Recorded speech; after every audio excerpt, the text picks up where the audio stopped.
Bonjour à tous. Alors aujourd'hui, je vous propose de comparer les systèmes d'éducation en France et aux États-Unis.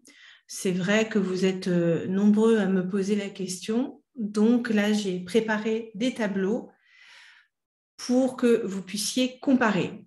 Alors, on commence avec le système français quand on est tout petit. En France, à partir de 2 ans et demi, 3 ans, ça dépend des endroits, on peut aller à l'école maternelle et cette école maternelle, c'est 3 ans.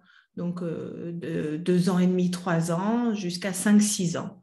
Petite section de maternelle, moyenne section de maternelle, grande section de maternelle. Donc, l'équivalent nursery, kindergarten aux États-Unis. Nous, c'est complètement gratuit, hein. Toutes les écoles sont gratuites, sauf, bien sûr, si vous allez dans un établissement privé. Voilà, donc là, on a l'équivalent de la maternelle. Donc, à partir de 5, 6 ans, en France, on va dans l'école primaire ou l'école élémentaire, hein. Ça s'appelle une école primaire ou une école élémentaire. Et vous voyez à quoi correspond first grade, voilà, jusqu'au 5e grade aux États-Unis. Nous, c'est le CP, le cours préparatoire, hein, où on apprend à lire, on commence à compter, bien sûr. Le CE1, cours élémentaire première année, le CE2, cours élémentaire deuxième année, le CM1, cours moyen première année, CM2, cours moyen deuxième année. Donc, on arrive ici, on a à peu près 10 ans, peut-être 11 ans. Et aux États-Unis, c'est elementary school, c'est la même chose, c'est l'école élémentaire aussi. Ensuite, on arrive au collège. Alors ça, c'est un faux ami, hein, parce qu'en français, le collège, on y arrive à partir de 11 ans. Mais ce n'est pas du tout la même chose aux États-Unis, hein, puisque le collège va être l'université, en fait.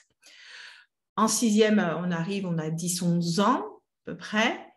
Sixième, en cinquième. Donc en sixième, on apprend une langue étrangère, une première langue étrangère, le plus fréquemment l'anglais ou l'allemand. Donc en sixième et en cinquième. À partir de la quatrième, on apprend une deuxième langue étrangère, souvent l'espagnol ou l'allemand, mais ça peut être aussi une autre langue, l'italien, le russe, ça peut. Voilà, à partir de la quatrième, on intègre une deuxième langue. Je pense qu'on a environ 13 ou 14 ans en quatrième. Voilà, l'équivalent aux États-Unis. Donc, on est dans la junior high school. C'est le collège. Donc, vous voyez, nous, il y a une petite année de plus au collège par rapport aux États-Unis. Et puis après, on arrive au lycée avec la seconde, la première et la terminale. Donc, quand on arrive en terminale, à la fin de la terminale, en général, on a 17 ou 18 ans. Et bien sûr, c'est la high school, le lycée, c'est le senior high school aux États-Unis. Et oui, c'est aussi, là, on a mis junior high school, mais ça peut être la middle aussi, hein. Je crois qu'on dit aussi middle, il me semble. Et on passe en terminale le baccalauréat, hein. Passer en français, je vous rappelle que ça ne veut pas dire qu'on réussit. Passer un examen en français, ça veut dire to take an exam. Donc, on passe l'examen en terminale et si on le réussit, on peut aller à l'université. On doit avoir le baccalauréat qu'on passe en terminale pour aller à l'université. Sans baccalauréat, on ne peut pas aller à l'université. Ce n'est pas exactement le même système aux États-Unis, parce qu'à la fin du lycée, ce n'est pas forcément obligatoire. Je crois pour intégrer l'université, ça dépend des universités, ça dépend de beaucoup de choses. Voilà, donc on arrive en France à partir de 2 ans et demi à l'école maternelle et on en sort à 17 ou 18 ans au lycée. Donc, c'est à peu près le même âge dans le système américain, mais les classes ne sont pas réparties de la même manière. Maintenant, le système universitaire. Alors, nous, je vous rappelle, pour intégrer l'université, le baccalauréat est obligatoire. Donc, il faut avoir son baccalauréat, sinon on ne peut pas aller à l'université. Donc là, vous voyez, j'ai mis les années. Donc, nous, dès la première année, on va être dans une spécialité. Donc, première année de droit, première année de médecine, première année d'histoire de l'art, première année de sociologie, ce que vous voulez, mais on intègre directement les études et la matière qu'on veut étudier. Donc, le premier diplôme qu'on peut obtenir, c'est une licence après 3 ans. Donc, la première année, on est en licence 1, la deuxième année en licence 2, la troisième année en licence 3. Et là, on passe les examens et si on les réussit, on obtient notre licence au bout de 3 ans. Aux États-Unis, c'est 4 années pour avoir un bachelor. Attention, le bachelor, ce n'est pas le baccalauréat. Le baccalauréat, je vous rappelle que c'est un diplôme qu'on obtient à la fin de la terminale, quand on a 17 ou 18 ans, avant d'entrer à l'université. Donc, rien à voir avec le bachelor. Bachelor, donc c'est 4 années d'études, mais les premières années, la première ou la deuxième, et la deuxième année éventuellement, sont plus des années généralistes. Et c'est seulement après qu'il y a plus de spécialisation avec une majeure, une majeure et une mineure. Et au bout de 4 ans, on passe l'examen et si on réussit, on obtient le bachelor, ce diplôme, au bout de 4 ans. Nous, de l'autre côté, on va entrer dans un deuxième cycle à partir de la 4e année. Donc, par exemple, j'ai fait des études de droit. J'ai fait 3 ans de droit. Donc, après 3 ans de droit, j'ai passé un examen pour avoir ma licence en droit. Donc, les 3 premières années, si j'ai choisi le droit, ça va être plutôt le droit assez généraliste. Par contre, à partir de ma 4e année de droit, je vais entrer en Master 1 et je vais commencer à prendre des spécialités. Donc, est-ce que je veux faire plus du droit des affaires? Est-ce que je veux faire plus du droit civil, du droit pénal? Donc, on va commencer à se spécialiser. Et donc, en 4e année, je vais encore avoir un examen et si je le réussis, j'obtiens mon diplôme qui s'appelle le Master 1. Dans ma 4e année, donc Master 1 de droit selon la spécialité que j'ai choisie. Et ensuite, en 5e année, je peux aller dans un Master 2, beaucoup plus spécialisé en droit aussi, si je fais des études de droit. Ce sera différent, bien sûr, si je fais des études d'histoire, si je fais des études de littérature, de langue, selon ma spécialité. Et de l'autre côté, là, aux États-Unis, c'est le bachelor en 4 ans et ensuite le master en 2 ans. Graduate Studies. On obtient le master en 2 ans. Donc, au bout de 6 ans à l'université, on obtient notre master. Alors qu'en France, c'est après 5 ans qu'on obtient notre master 2. Une fois qu'on a le master 2 en France, on peut, si on le souhaite, être doctorant et écrire une thèse pour approfondir un sujet qui, en général, est en lien avec notre mémoire de master 2. Et là, ça peut mettre 2, 3, 4 ans. Et une fois que la personne passe sa soutenance de thèse et qu'elle réussit, elle devient docteur. Donc, on peut être docteur en philosophie, on peut être docteur en droit, on peut être docteur en histoire de l'art. Et là, c'est à peu près le même système aux États-Unis. Après le master, on peut faire le PhD. Donc, voilà, à partir donc de la 7e année. Et puis à la fin, on va être aussi docteur, hein, quand on obtiendra son diplôme. À la fin du PhD, on sera docteur. Voilà les différences. Alors bien sûr, il y a aussi des différences de prix parce que dans les universités françaises, c'est vraiment pas cher. Moi, quand j'ai fait mes études de droit, je pense que, et de psycho, je pense que je payais 400 € et encore, c'était avec la sécurité sociale, hein. Donc, c'était vraiment pas cher par an. Donc, quand aux États-Unis ou certaines universités où vous payez 20 000, 30 000 $ par an, ça n'a absolument rien à voir.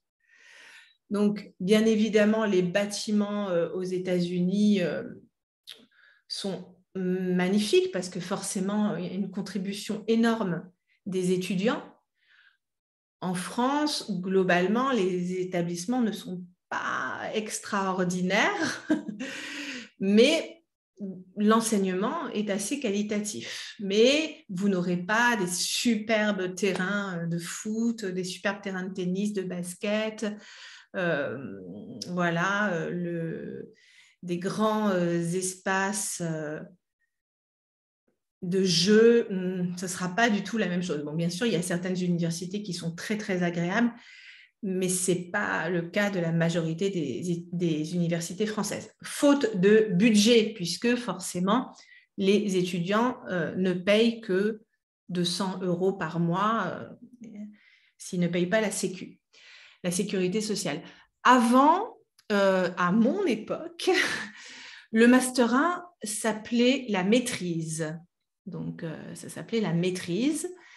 Et le Master 2 s'appelait le DEA ou le DESS. Le DEA, c'était le diplôme d'études approfondies et le DESS, le diplôme d'enseignement supérieur spécialisé. Et ça a été changé avec l'Union européenne pour harmoniser tous les diplômes au niveau de l'Europe. Et à mon époque aussi, on était en 3e cycle à partir du Master 2, à partir du DEA ou du DESS à l'époque. Et là, il y a eu aussi une réforme en 2007. Et maintenant, le 3e cycle commence avec le doctorat et pas avec le Master 2. Ensuite, alors voici les équivalences entre diplômes français et américain. Bon, là, il faut faire des recherches. En gros, il n'y a pas d'équivalence, je vous le dis franchement. C'est du cas par cas et voir au niveau de chaque université. Je vais donc les cursus, je vais vous lire ce texte-là sur la comparaison des cursus éducatifs français et américains. Donc, il peut y avoir, nous, en France, nous avons le baccalauréat à la fin de la terminale, à la fin du lycée, à la fin de la high school. Nous passons ce diplôme qui est nécessaire pour aller à l'université. Aux États-Unis, il existe aussi un diplôme de lycée, high school diploma, mais ça ne permet pas forcément à un étudiant américain d'intégrer une filière d'enseignement supérieur en France. Ce n'est pas l'équivalent d'un baccalauréat. Donc, en gros, la validation du diplôme va dépendre de l'établissement où il a été préparé, du nombre d'études, d'heures d'études et du type d'enseignement. Donc, c'est du cas par cas. Ensuite, le diplôme, le bachelor, bachelor's degree, l'équivalent en France, c'est en fait un BTS ou un DUT, c'est ce qu'on appelle un bac plus 2, qui est plutôt professionnel. Après, on peut aussi ne pas aller à l'université et passer ce type de diplôme professionnel, en général dans des lycées, où le diplôme du bachelor est équivalent soit à un diplôme type bac plus 2, BTS ou DUT, soit à une licence. Tout va dépendre de l'université américaine où a été préparé le diplôme. Le master donc, rappelez-vous, aux États-Unis, c'est après 6 ans à l'université. Les 4 ans, les 4 premières années correspondent au bachelor et les 2 années suivantes à un master. Donc, le diplôme de master aux États-Unis, si l'étudiant a préparé un mémoire pour obtenir son master, les universités françaises considèrent généralement qu'il a un niveau master et qu'il peut intégrer un 3e cycle.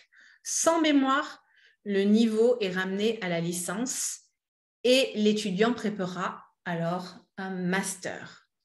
Donc, nous, ce qui va compter, c'est s'il y a eu un travail de recherche via un mémoire. Et ensuite, le doctorat, là, c'est pratiquement similaire en France et aux États-Unis. Voilà, là, j'ai trouvé un petit schéma, ce que je vous ai expliqué tout à l'heure. C'est vrai qu'aussi aux États-Unis, il y a la possibilité de passer par les community college. C'est 2 ans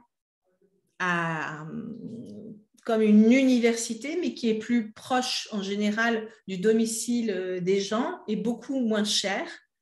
Donc, on peut faire 2 ans dans ce type de college, de ce type d'université. C'est aussi accepté. Ou alors directement à l'université et faire son bachelor en 4 ans. Voilà, c'est ce que je vous ai expliqué. Après l'université, le master en 2 ans. Là, ils mettent de 1 à 3 ans. Et après, le doctorat, le PhD.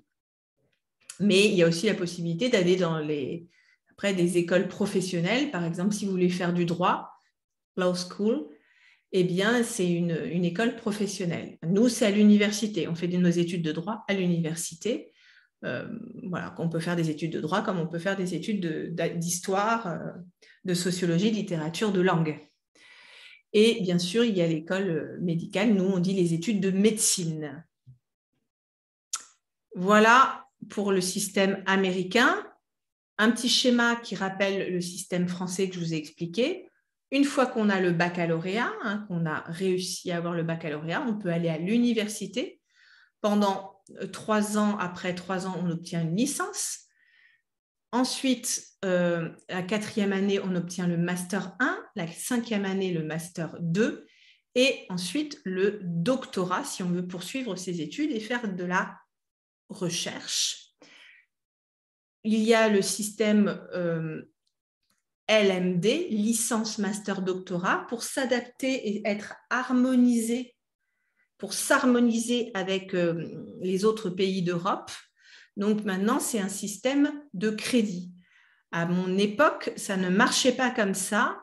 Il suffisait d'avoir certaines notes pour aller en 2e année, 3e année. Maintenant, c'est un système de crédit. Chaque niveau d'études est atteint par l'acquisition de crédits européens, ECTS, et non plus par la validation d'années d'études. Moi, c'était une validation d'années d'études. Maintenant, c'est un système de crédit européen. Donc, pour avoir votre licence en 3 ans, il faut avoir 180 crédits. Pour avoir votre master de recherche ou professionnel, il faut avoir 120 crédits après la licence, donc en 4e année et en 5e année. Et pour avoir le doctorat, il faut avoir 180 crédits après le master. Donc, au total, ça fait 480 crédits au total.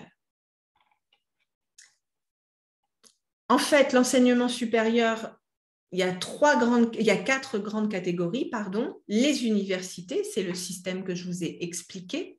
Les grandes écoles, donc là, c'est un enseignement spécialisé de haut niveau à des élèves recrutés sur concours, un concours contest. Pour y entrer, vous devez réussir le concours et passer par des classes préparatoires. Donc, vous avez des écoles de commerce, les écoles vétérinaires, des écoles d'ingénieurs, par exemple. Sinon, il y a ce qu'on appelle les établissements d'enseignement technique. Donc, ça peut être sur l'enseignement technologique. Et enfin, les écoles spécialisées, être une école d'architecte, une école d'art, une école d'infirmiers, par exemple, d'assistantes sociales. Toutes les écoles paramédicales, par exemple, pour être ostéopathe, pour être kinésithérapeute, pour être orthophoniste. Tout ça, ce sont des écoles spécialisées. Pareil pour être éducateur, assistant social, ce sont des écoles spécialisées également. Voilà, donc là, c'est encore un schéma, mais qui n'était pas super lisible, que j'ai copié-collé. Mais vous voyez, donc on voit bien la licence, le master, le doctorat. Et les autres possibilités